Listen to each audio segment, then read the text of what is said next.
श्री राधे। नमस्कार दोस्तों, आप सभी का हमारे YouTube चैनल में स्वागत है।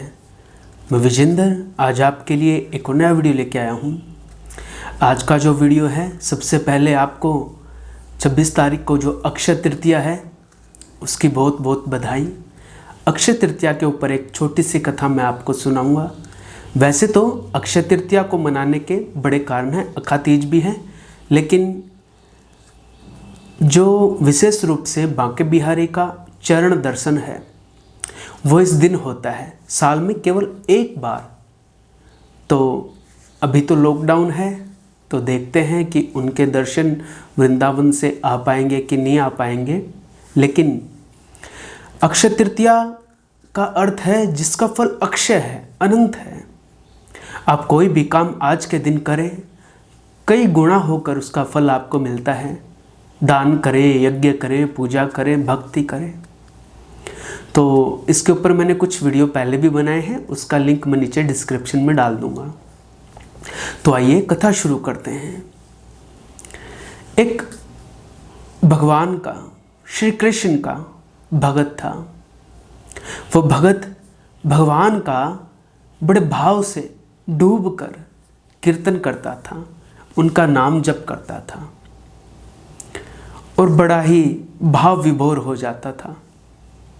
ठाकुर जी, श्री कृष्ण जी बड़े चाव से उसका कीर्तन सुनते थे। उन्हें भी बड़ा रस आता था, क्योंकि जो भगवान को जैसे याद करता है वैसे ही भगवान भी उसे याद करते हैं। तो देखिए, वो बड़े चाव से जब कीर्तन करता तो भगवान ने सोचा क्यों ना मैं जाके इसे एक बार दर्शन दूं। तो वो कीर्तन कर रहा था तो भगवान प्रकट हो गए। जैसे ही प्रकट हुए, चरणों में प्रणाम किया है। बोले, प्यारे आप आए, दर्शन दिए? बोले, हाँ मैं आया।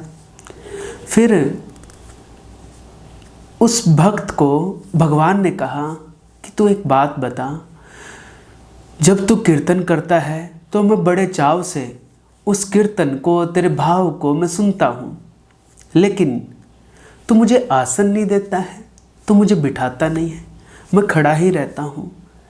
खड़े खड़े मेरे पैर दर्द करने लगते हैं, तो मुझको कोई आसन क्यों नहीं देता? अब देखिए, भक्त भी बड़ा प्यारा था, बड़ा भाव था। उसने सोचा, हे प्रभु, हे राधा रानी, हे किशोरी जी, कुछ ऐसी बात मेरे हृदय से निकाल कि वो भगवान को बहुत प्यारी लगे। श्री राधा रानी का उसने ध्यान किया और राधा रानी का ध्यान करके वो भक्त बोला कि प्रभु, मैं आपको आसन दूं, लेकिन मैं आपको ये संसार के आसन नहीं देना चाहता, छोटे मोटे आसन नहीं देना चाहता। बोले, फिर? बोले, मैं चाहता हूँ मैं सोने का आसन आपके लिए बनवाऊँ। भगवान बोले, अच्छा तो बनवा। तो उसने कहा, मैं तो गरीब हूँ, कहाँ से आसन बनाऊँ, मेरे पास इतना पैसा ही नहीं है। बोले, अच्छा तो मुझे धरती पे आसन दे दे, एक चटाई बिछा दे, मैं तो उस पर भी बैठ जाऊंगा।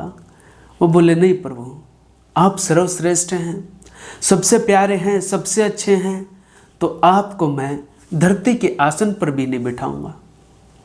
तो भगवान बोले, फिर तू क्या करेगा? तू मुझे सोने का आसन बनवा के दे नहीं सकता, धरती पे तो मुझे बिठाना नहीं चाहता, तो क्या करूं मैं?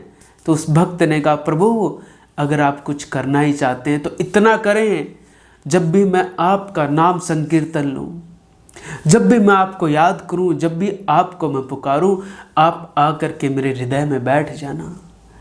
आपका आसन मेरे दिल में है, मेरा हृदय ही आपका आसन है, क्योंकि मैं फिर गर्दन झुका के आपकी तस्वीर भी देख सकता हूँ। जब ये बात उस भक्त ने कही तो भगवान बड़े प्रसन्न हुए। भगवान ने कहा, वाह रे भक्त, तू बड़ा सियाना है। मुझे आसन दूसरे पे बैठूं तो शायद जा भी सकता हूँ, लेकिन हृदय के आसन पे मैं अगर एक बार बैठ जाऊं तो वहाँ से मैं जा नहीं सकता। इस तरह से उसने भगवान को अपने दिल के आसन पे बिठाया है। तो हम सब भी भगवान को अपने दिल में बिठाएं, हृदय में बिठाएं, क्योंकि भगवान खुद भी कहते हैं, ना हम वसामि बैकुंठे मैं वैकुंठ में वास नहीं करता।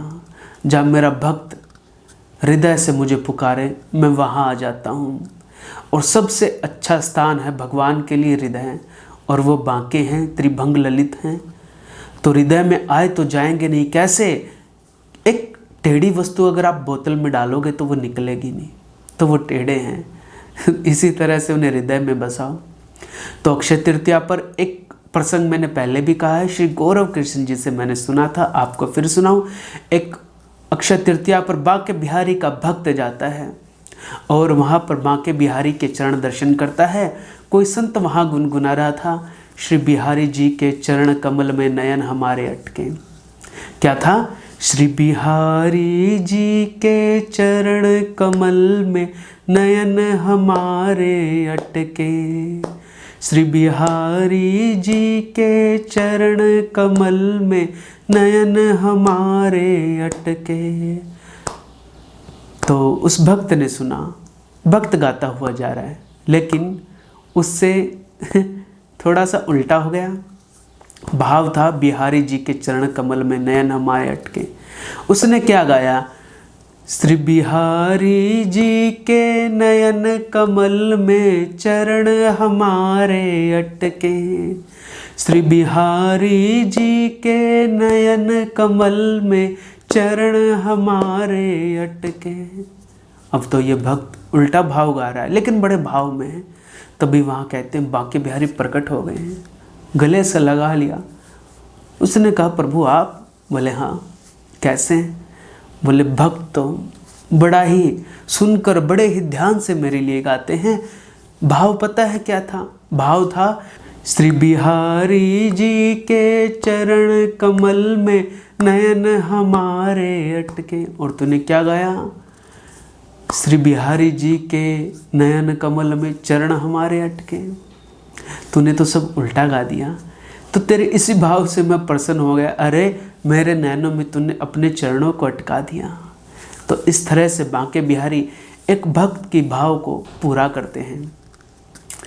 तो ये कुछ प्रसंग हैं। अक्षय तृतीया को आप भी कुछ लॉकडाउन में दान कर सको तो ज़रूर दान करना, ना कर सको तो कोई बात नहीं। जो कर रहा है उनके ऊपर उंगली मत उठाना और घर में रह के हरि का नाम लेना, किसी को परेशान न करना। ये मेरी आपसे गुजारिश है। तो यह अक्षय तृतीया पर विशेष प्रसंग आज मैं आपके लिए लेके आया। आगे भी कुछ कथा कहानियाँ किस्से प्रसंग आपको मैं सुनाता रहूँगा। आज के प्रसंग को यहीं विराम। आपको मेरा प्रणाम। जय श्री राम, जय जय श्री राधे।